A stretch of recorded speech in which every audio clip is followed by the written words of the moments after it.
ज़माने के जिस दौर से हम गुज़र रहे हैं, अगर आप उससे वाकिफ़ नहीं हैं तो मेरे अफ़साने पढ़िए।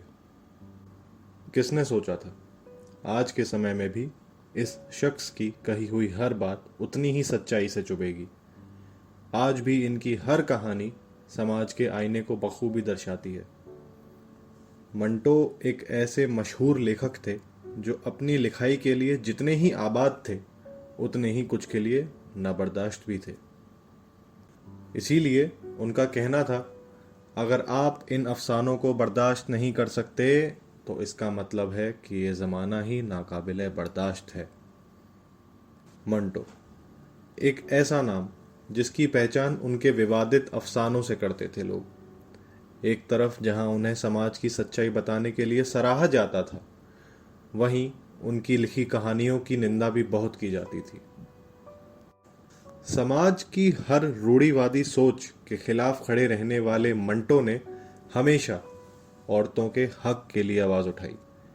अपनी लिखाई से वेश्याओं के लिए समाज में एक स्थान बनाया। हर औरत को देखने का नज़रिया बदलने के लिए मंटो कहते थे, जो लोग समझ नहीं पाते कि औरत क्या चीज़ है, उन्हें पहले ये समझने की ज़रूरत है कि औरत चीज़ नहीं है। मंटो की हर कहानी में कई छोटी कहानियां हुआ करती थी।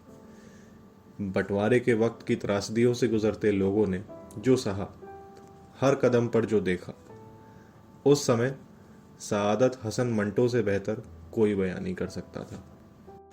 फिर चाहे वो कोर्ट केसेस हों या फतवे, उनकी कलम कभी नहीं रुकी, जो बदनाम थी अपने कठोर लफ्ज़ों और समाज की सच्चाई बयां करने के लिए।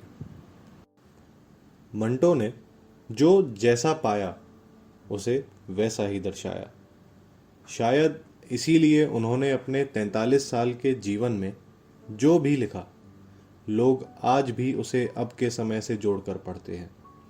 क्योंकि आज भी जहां समाज में एक जगह बदलाव आ रहा है, वहीं एक तरफ कुछ लोगों की सोच उसी समय में अटकी हुई है।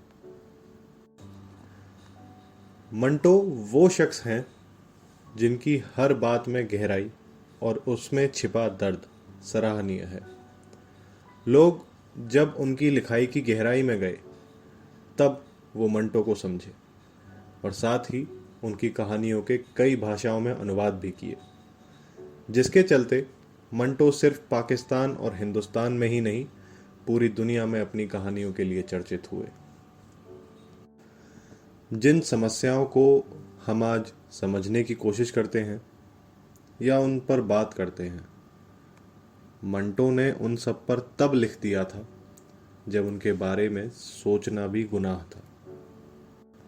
मंटो जैसे खरे और स्पष्ट लेखक की कमी शायद ही कभी कोई पूरी कर पाए। शायद इसीलिए मंटो के देहांत के बाद उनकी कब्र पर लिखवाया गया था, यहाँ मंटो दफन है, जो आज भी ये समझता है कि वो लौह जहां पर हर्फ मुकर्रर नहीं था। आज सआदत हसन मंटो की सालगिरह पर जुड़े कविशाला के साथ। जगाइए अपने अंदर के मंटो को और लिखिए कविशाला.in पर।